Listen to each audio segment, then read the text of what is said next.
are talking Attack of the Beast Creatures, also known as Hell Island. And this is directed by Michael Stanley. It's a 1985 movie, although it was filmed in 1983. So it still has that somewhat of a 70-ish kind of vibe to it in some ways. And it's a really strange movie.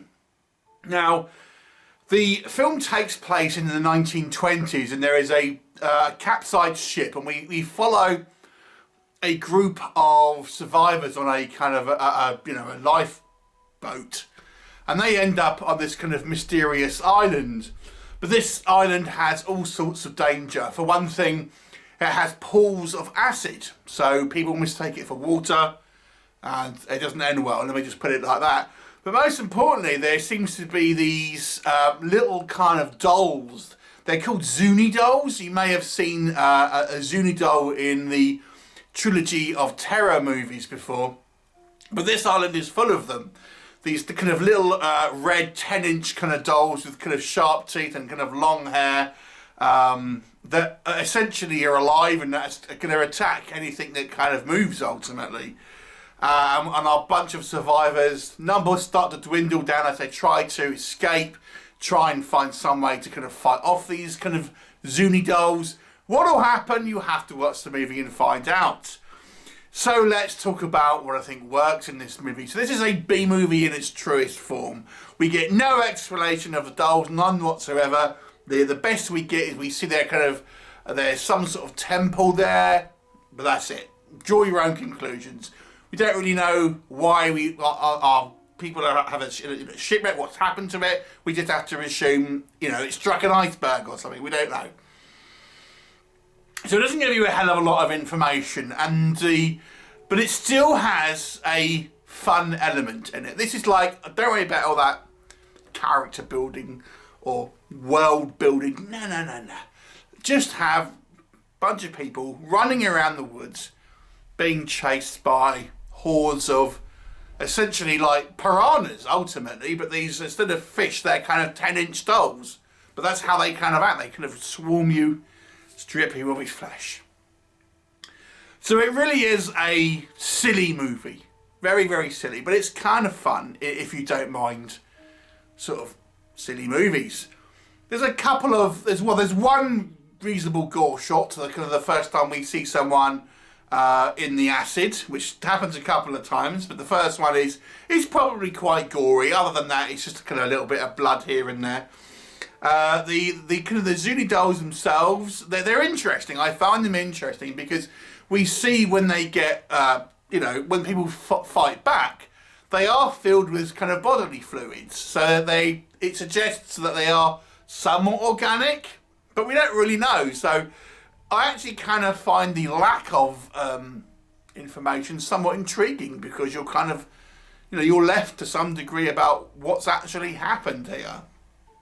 I don't know if in the script or anything like that, there was more of an explanation about what's going on, but I find it intriguing that they kind of seemingly made of wood with joints and stuff, but when you crack them open, they splurt blood and goo comes out, things like that. And they do look, you would have seen them, as I say, in Trilogy of Terror, but they do look pretty menacing in a kind of weird, fun, B-movie-esque kind of way. It's obviously all shot on location, and, we get some kind of good sort of like, kind of jungle-esque kind of action, to be honest with you. But let's be honest with you, this isn't a good movie. It might be a fun and entertaining movie that you can enjoy in a schlocky level, but it really isn't a particularly good film by any stretch of the imagination. And like I've mentioned, we get precious little detail about the Zuni dolls, the context about why this kind of ship, crashed or sank or what have you. Even the characters themselves, we don't get a huge amount of kind of character building. There's the kind of the arsehole guy and things like that. I would say it's another kind of positive, I suppose, because this is set in the 1920s, so we do have our kind of characters act, I suppose, like, of the time. They're very much like, don't let the ladies see, and things like this, and very much it's the kind of like, the women are really of the time. So, and the sort of the the way they're dressed and stuff, I'd say is relatively kind of accurate. So I suppose that is a positive as well.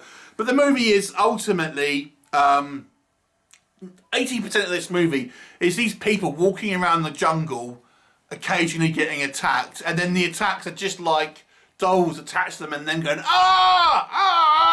kind of rolling around, occasionally kind of throwing one off. And that's the bulk of the movie. That is it. The acting is so terrible. It is really terrible, unfortunately. From the majority of the cast. There's one or two, I would say. Maybe some of the female cast, I think, do a better job. But a lot of the guys here, really quite poor acting, to the point where it's actually quite amusing. So you can genuinely, I think, this is a film that is so bad, it's actually quite watchable. I won't say it's so bad it's good, because I don't think that's necessarily a plausible kind of argument, but it's so bad it's enjoyable.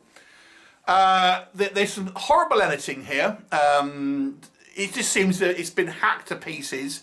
The direction isn't particularly kind of good either. I think Stanley, I believe this is his only film that he did. So it's a kind of a messy movie. There's not a lot of plot in it. You know, we really don't get a huge amount of explanation about any type of tangible kind of way that these characters have of trying to escape the island. They just kind of like keep away from these little creatures. We don't get any type of idea about trying to like defeat them, what they are, their backstory, nothing. It's just kind of like, you know, try and run away from them, basically, with the occasional kind of skirmish. And like these people as well, knowing that these things are out there, seem to constantly find reasons to go off on their own and inevitably come cropper to that. So yeah, it's not a good film. I would say it's a kind of fun film. You can watch this and think, man, this is some cheesy rubbish, but it's kind of fun and enjoyable in a weird kind of way if you are happy to kind of watch a film like that.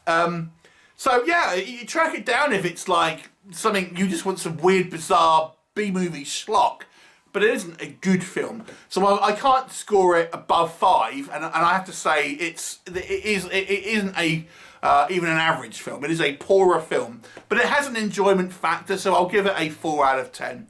Have you seen it? What did you think of it? Leave me a comment and I'll look forward to seeing you next time. Bye for now.